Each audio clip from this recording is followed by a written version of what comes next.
ಕೇಂದ್ರ ಸಚಿವರಾಗಿರುವಂತಹ ಪ್ರಹ್ಲಾದ್ ಜೋಶಿ ಅವರು ಬಾಗಲಕೋಟೆಯ ನವನಗರದ ಖಾಸಗಿ ಕಾರ್ಯಕ್ರಮಕ್ಕೆ ಆಗಮಿಸಿದ ಸಂದರ್ಭದಲ್ಲಿ ಮಾಧ್ಯಮ ಪ್ರತಿನಿಧಿಗಳೊಂದಿಗೆ ಮಾತನಾಡುತ್ತಾ ಕಾಂಗ್ರೆಸ್ ಪಕ್ಷದ ಸರ್ಕಾರ ವಿರುದ್ಧ ಆಕ್ರೋಶ ವ್ಯಕ್ತಪಡಿಸಿದ್ದಾರೆ.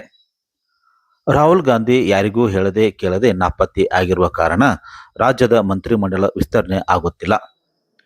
ರಾಜ್ಯದ ಬಹಳಷ್ಟು ಕಡೆ ತೀವ್ರವಾದ ಬರ, ಕುಡಿಯುವ ನೀರಿನ ಸಮಸ್ಯೆ ಇದೆ. ಪ್ರಮುಖ ಜಿಲ್ಲೆಗಳಲ್ಲಿ ಮಂತ್ರಿಗಳೇ ಇಲ್ಲ. ಇದರ ಪರಿಣಾಮವಾಗಿ ಜನರ ಭಾವನೆ ಕೇಳುತ್ತಲೇ ಇಲ್ಲ ಎಂದು ರಾಜ್ಯ ಸರ್ಕಾರ ವಿರುದ್ಧ ಆಕ್ರೋಶ ವ್ಯಕ್ತಪಡಿಸಿದ್ದಾರೆ. ಏನಂತ ಹೇಳಿದ್ದಾರೆ ನೋಡಿ. ರಾಹುಲ್ ಗಾಂಧಿ ಹೆಂಗ 8ನೇ ಸರ್ತಿನ 9ನೇ ಸರ್ತಿ ಕ್ಷಮೆ ಕೇಳ 96 ಬಾರಿ ಸೋತಿದ್ದಾರೆ.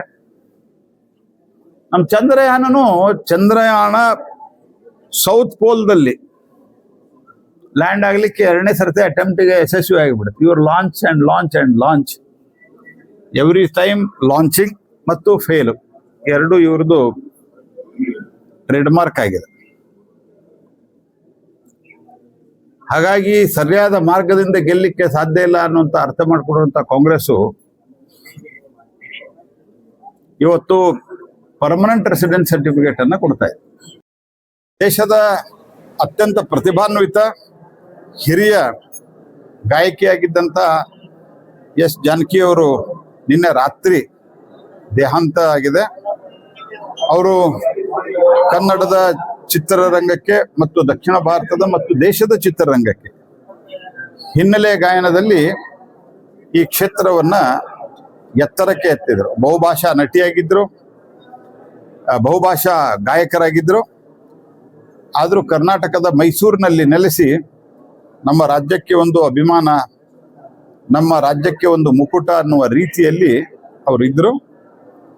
ಅವರು ವಯೋಸಹಜ ಕಾಯಿಲೆಯಿಂದ ನಿನ್ನೆ ಇಹಲೋಕವನ್ನು ತ್ಯಜಿಸಿದ್ದಾರೆ.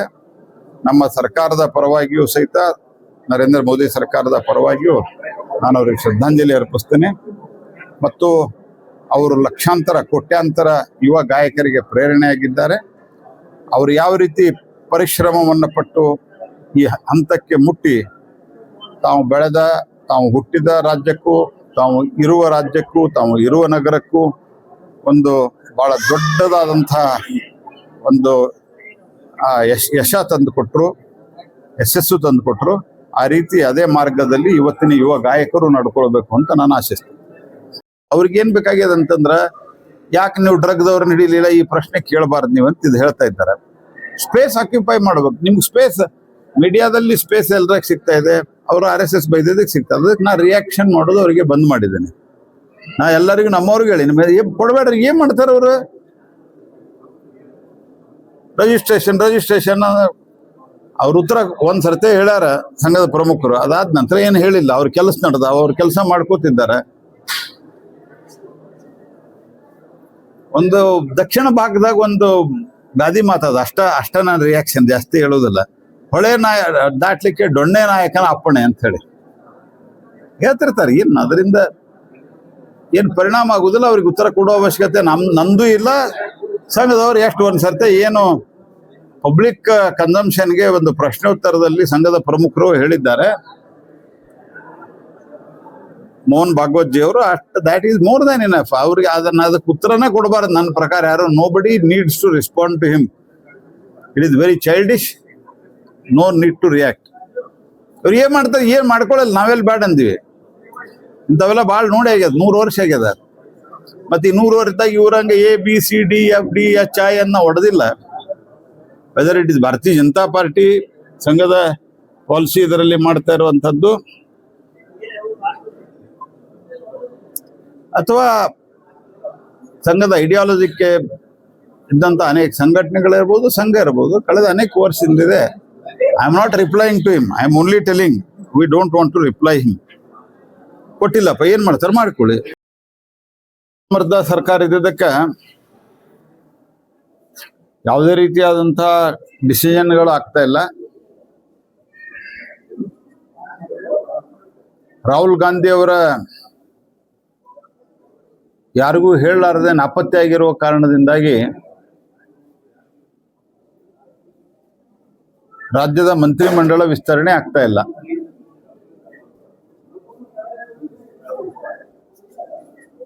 ಬಹಳಷ್ಟು ಕಡೆ ತೀವ್ರವಾದಂತಹ ಬರ, ಕುಡಿಯೋ ನೀರಿನ ಸಮಸ್ಯೆ ಇದೆ. ಜಿಲ್ಲೆಗೊಬ್ಬ ಮಂತ್ರಿ ಇಲ್ಲ.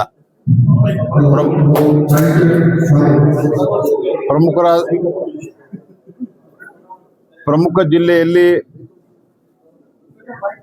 ಮಂತ್ರಿಗಳೇ ಇಲ್ಲ. ಇದರ ಪರಿಣಾಮವಾಗಿ ಜನರ ಬವಣೆಗಳನ್ನ ಕೇಳೋರಿಲ್ಲ. ಮೇವೆಷ್ಟಿದೆ ಗೊತ್ತಿಲ್ಲ, ಕುಡಿ ನೀರಿನ ಸಮಸ್ಯೆ ಎಲ್ಲಿದೆ ಅದು ಗೊತ್ತಿಲ್ಲ.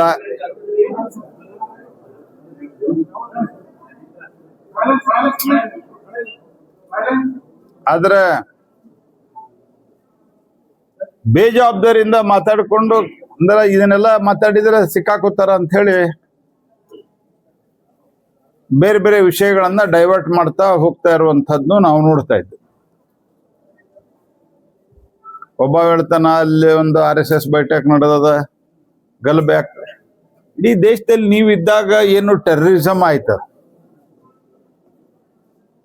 ನಕ್ಸಲಿಸಮ್ ಅನ್ನ ಸ್ವೀಕಾರ ಮಾಡಿದ್ರಿ ಅವರು. ಕಾಂಗ್ರೆಸ್ ಪಾರ್ಟಿ ಚಿದಂಬರಂ ಅವ್ರ ಸ್ಟೇಟ್ಮೆಂಟ್ ಅದ.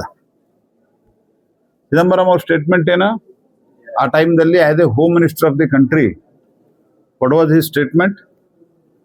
ಅವ್ರ ಸ್ಟೇಟ್ಮೆಂಟು ದಾಂತೆವಾಡದಲ್ಲಿ 270 ಜನ ಏನೋ ಕೊಂದು ಹಾಕಿದ್ರು ನಕ್ಸಲೈಟ್ಸ್. ತೀವ್ರ ಗೊಂದಲದಿದ್ದಂಥ ಚಿದಂಬರಂ ಅವರು ಸ್ಟೇಟ್ಮೆಂಟ್ ಕೊಟ್ಟಿದ್ರು. ನಾವ್ ದೇರ್ ಇನ್ ಪಾರ್ಲಿಮೆಂಟ್. ಅವಾಗ ನಾ ಪಾರ್ಲಿಮೆಂಟ್ ನಲ್ಲಿ ಅಪೋಸಿಷನ್ ಪಾರ್ಟಿ MP ಆಗಿದ್ದೆ. ನೀವು ಆ ಸ್ಟೇಟ್ಮೆಂಟ್ ಇವತ್ತಿಗೂ ನೆಟ್ಟದಲ್ಲಿ ತೆಗೆದು ನೋಡ್ಬೋದು. ಸುಷ್ಮಾ ಸ್ವರಾಜ್ ಅವರು ವಿರೋಧ ಮಾಡಿದ್ರು, ಅದು ವಿರೋಧ ನೆಟ್ಟದಲ್ಲಿ ಬರೋದಿಲ್ಲ, ಯಾಕಂದ್ರೆ ಮೈಕ್ ಆಫ್ ಮಾಡ್ತಾರ.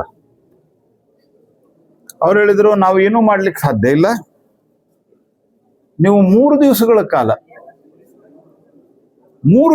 ಕಾಲ ನೀವು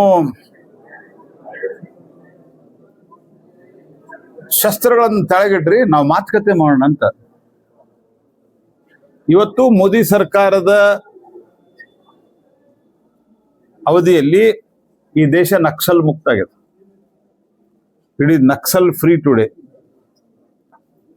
ಈ ನಕ್ಸಲದ ಬಗ್ಗೆ ದಕ್ಷಿಣ ಭಾರತದಲ್ಲಿ, ಅದರಗೂ ದಕ್ಷಿಣ ಭಾರತದ ಕರ್ನಾಟಕದ ಉತ್ತರ ಭಾಗದಲ್ಲಿ ಇದ್ದವ್ರಿಗೆ ಅರ್ಥ ಆಗಲ್ಲ. ಯಾಕಂದ್ರ ಪಶುಪತಿಯಿಂದ ತಿರುಪತಿವರೆಗೆ, ಪಶುಪತಿ ಎಲ್ಲದ ನೇಪಾಳದಾಗ, ತಿರುಪತಿ ಎಲ್ಲದ ಇಲ್ಲಿ ದಕ್ಷಿಣದಾಗ, ಅಲ್ಲಿಂದ ಇಲ್ಲಿ ರೆಡ್ ಕಾರಿಡಾರ್ ಅಂತ ಅನೌನ್ಸ್ಮೆಂಟ್ ಮಾಡಿದ್ರು. It was called as red corridor.